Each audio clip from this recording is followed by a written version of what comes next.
Welcome back to Reality Asserts Itself on the Real News Network. We're continuing our discussion with Bob Scheer. Bob is a veteran U.S. journalist, currently the editor-in-chief of the Webby Award-winning online magazine, Truthdig, and his whole biography you'll find beneath the video player. We're just going to pick up where we were. So here's what I'm accusing you of.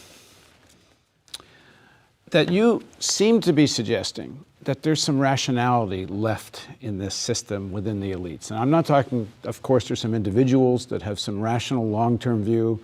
I mean, even people like Soros has been crying about the lack of banking regulation. And there's people in different sectors of the elites who realize this is a train wreck and about to go over a cliff. But those voices are actually marginalized. Even somebody who's got as much money as Soros within the banking and financial elite is completely marginalized. Nobody really listens to a word he says. People with power, at any rate. Well, they listen to Buffett. Let me finish the point. They listen to Buffett. Well, maybe. But Buffett doesn't raise as much alarm as Soros does.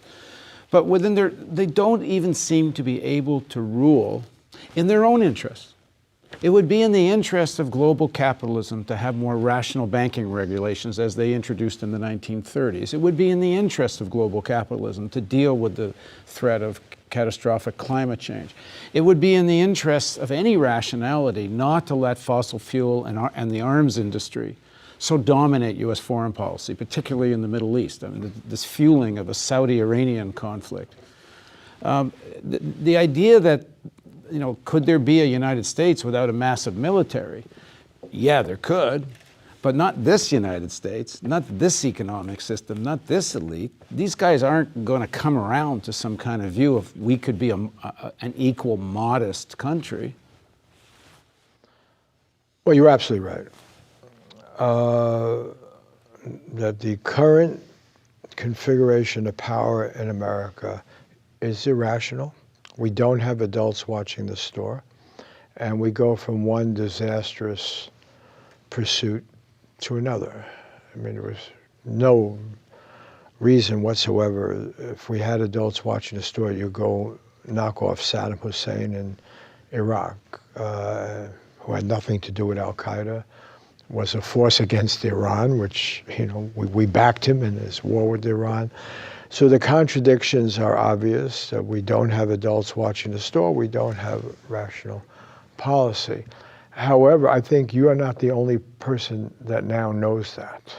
Oh, I'm sure lots of, I would say most ordinary people kind of know it. No, I think even in those circles, there's an awareness that we're not doing very well. And there are reminders that we're not doing well. Our economy is stagnant. We're up against some real problems in terms of our future. Income inequality is one. You don't have to be some wild lefty liberal to see that. I mean, the whole foundation of our country was always on a stable middle class, an expanding middle class, opportunity, equal playing field. I'm not saying that was the reality, but that was always the expectation, whether it's de Tocqueville or the founding fathers, there was always an assumption that at least for what you thought was the base population, there would be this opportunity, and we've been forced over the last couple of decades to recognize that no, it's going alarmingly in a different direction. Internationally, we know we're not doing very well. I mean, we don't produce a whole lot of products that everybody in the world is dying to get their hands on. The main thing that we've been effective on is this tech stuff, and our tech companies are the ones that are most concerned that our political model is not a good one.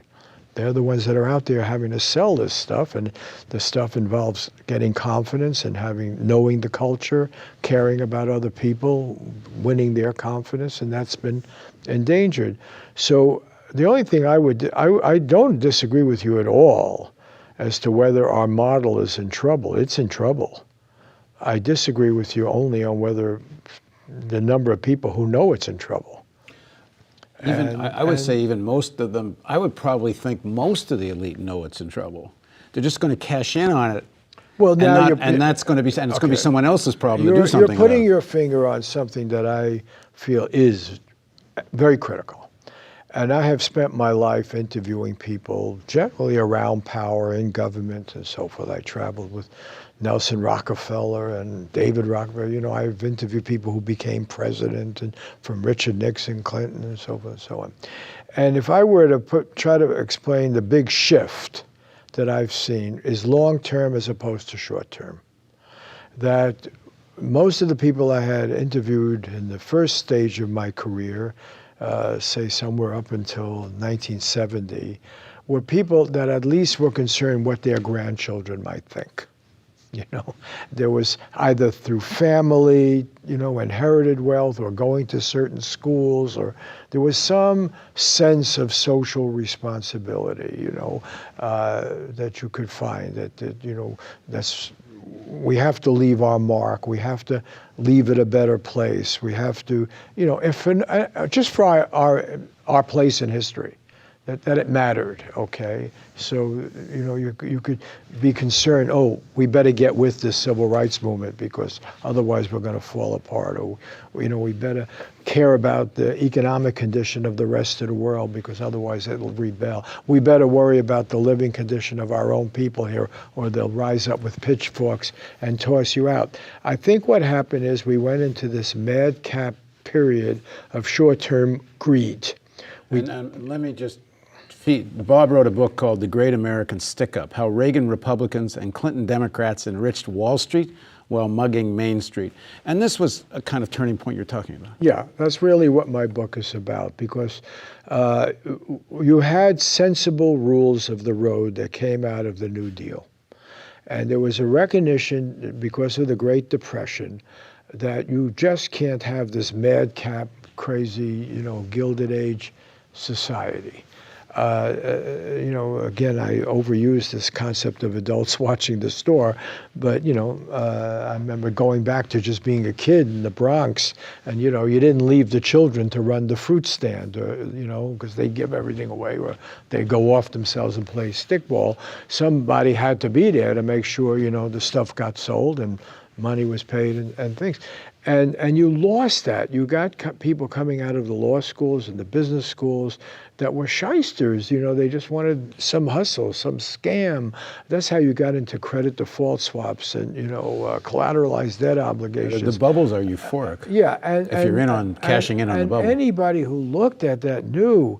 I mean, I was interviewing people during those years, and they said, "This is," you know, as Buffett said, you know, financial instruments of mass destruction.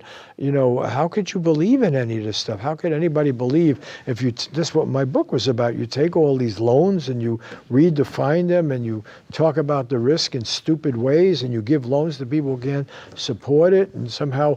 Okay, and whether you were in Fannie Mae, Freddie Mac, or whether you were in the private sector, because Fannie Mae and Freddie Mac were being traded on the stock market, you had to know that this was going to explode.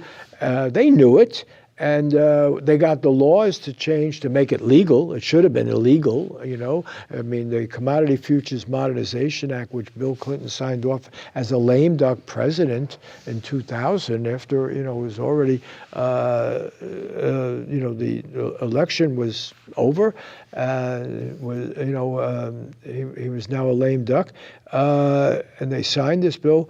What was the purpose of it? It was to make all of this garbage legal. It said, I think it was Section 3 of the Commodity Futures Modernization Act, a Republican, Democratic, bipartisan bill, said no existing law or regulatory agency will have jurisdiction over credit default swaps or collateralized debt obligations or any of these new financial mechanisms. Why? Because they said, this is modern. We have to compete with Europe. You have to be able to do these things. We can't let, you know, we have to give legal certainty. Lawrence Summers, who, you know, Secretary of Treasury, we have to have legal certainty for these financial instruments. Otherwise, they won't be effective. Right? Legal certainty meant no one's going to look at it, no one's going to challenge it, no one's going to set any standards, no existing regulatory agency or law will apply. Now, for so people it was that a don't license to steal. For people who don't understand the concept quickly, Well, quickly, what happens is they developed all these new financial gimmicks. A credit default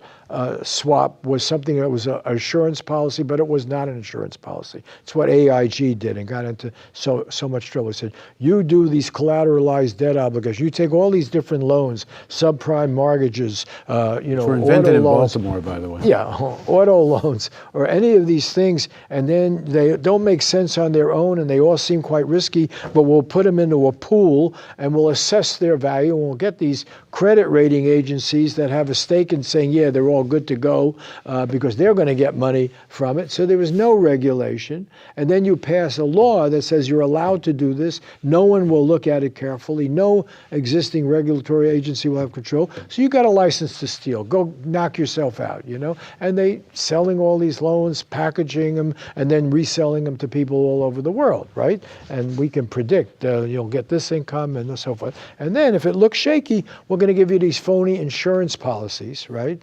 That will seem to back them up, but there's no money behind it. It's not like a real insurance policy. Nobody's putting any resources. So suddenly you got this thing is going to explode, and AIG, which is supposed to be backing up the insurance, says, hey, we can't do that. We have no money for that. So now your housing bubble has collapsed, and AIG can't support it. And it's nothing more than the mafia, doing a scam. Only you have passed laws that say that's all legal.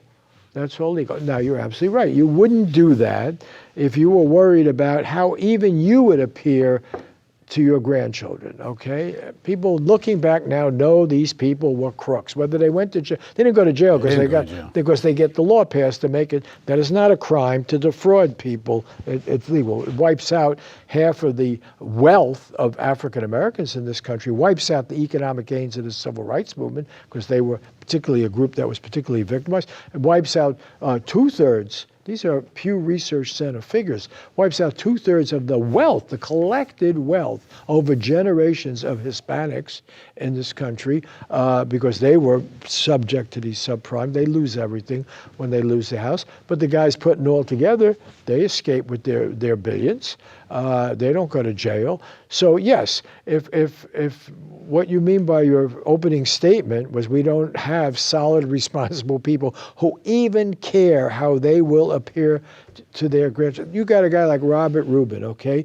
Robert Rubin was Secretary of the Treasury under Bill Clinton. He had come from Goldman Sachs. He had convinced Clinton, you could do all this stuff. This is all great. We'll do all this crap. He brings in Lawrence Summers.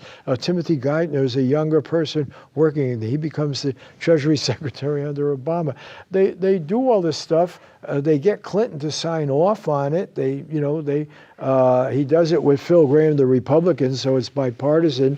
Very few people challenge it. Now, if you ask anybody about Robert Rubin, they say, God, yeah, he wasn't too good for it. I bet you his own family members think he got his, what happens? He leaves the Clinton administration, he goes to work for a bank that he makes legal, right? The merger of Citibank and Travelers Insurance, they make legal with their reversal of Glass-Steagall, the Financial Services Modernization Act, and then they got the Commodity Futures Management Act, which makes these gimmicks legal. He gets $10 million a year for the next decade. He's got money salted away, but I don't think he's got a reputation that's worth anything. I don't know, Lawrence Summers, again, I don't think people particularly treat those with respect, but they have money. They can take care of their nephews and nieces, but I think it's generally accepted they cause a lot of damage to the economy. Like that's just a bad group of people happen to get into power, and I'm not suggesting No, you're it's the suggesting best that. and the brightest that Halberstam wrote about in Vietnam. These are very well-educated people who know what they're doing, and I believe have to know it's going to destroy the lives of millions of people, and they go ahead and do it. It's just Because like, they say if it ain't me doing it, it's going to be him doing it, or her. whatever their rationalizations, they surround themselves with lawyers and PR people who tell them this is all wonderful, and they get away with it. Yes. But it's the way the system has evolved. It's so much money is in so few hands. There's not much else for them to do with it than bet and gamble against each other. Create this massive speculative sector of the economy, which is financializing everything. Even when they talk about climate change, all they really have in mind is a way to financialize it. So whether it's this group or the other group, the sort of system itself is created where this so much capital has become completely parasitical. Yes, but they could also be decent people. They could actually wonder about what would Jesus do. They could actually think about what does their life Some mean. do and drop out. A few. Some do, and they can't take it anymore, and yeah. they drop out. Yeah.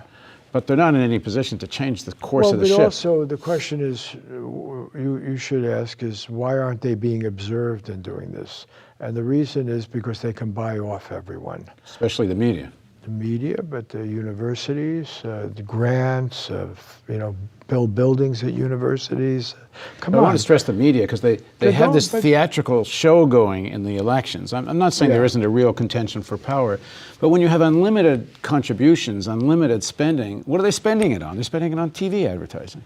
Yeah, and they're spending it on candidates who will not give them a hard time. There's no question about it. And but it's not just the media. I mean, I don't want to exonerate the media, but you don't. In the day of the internet, you should have more critical voices, right? Because but even there, you look at where could, okay, to understand the economy or foreign policy requires a little brain work, okay?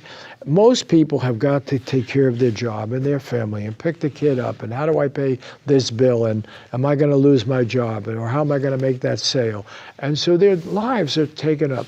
And then we have a group of people, whether they're called journalists or professors or, consultants or what have you, who actually have the time and are really charged with figuring stuff out. Now, most of the stuff is not all that difficult to figure out. So then you have to ask yourself the question, why didn't you figure it out? I mean, why didn't the media? In my book, I describe how the New York Times was a cheerleader for this radical deregulation. They used words like modernization. They said long overdue. Now, why? Because they were living in a culture and benefiting from a culture that was benefiting from the ripoff. These are the people who advertise. These are the people who invest in your venture, in your media. These are the people who, buy chairs at the schools where you're teaching. These are the people who support the charities or political causes that you happen to agree with. There's a culture of corruption. Because anyone else looking at this, they say, wait a minute, this is nonsensical. This is bad. Why are you selling? I remember writing about this stuff. I would go out to what they call the Inland Empire in California, where they're building all of these. I said, who's going to live here? How are they going to get to work? Who's paying for this? Why are they making the loans? And then you realize, there's no there there. Don't confuse the thing. I remember an old advertising guy told me, don't confuse the thing being sold with the thing itself. They're not selling a house to somebody who needs a house and is going to live and be able to afford the payment. They're selling this collateralized debt obligation that's 1,000 of those houses that you have made and chopped up and diced and everything is sliced, and then you're going to make that seem like a good bet to somebody where? In Saudi Arabia or in Knowing France? It's all going to default. Yeah, but you're going to get in and out before it defaults. Yeah. Okay. We're going to pick up this conversation in the next segment of Reality Asserts Itself on the Real News Network. Please join us.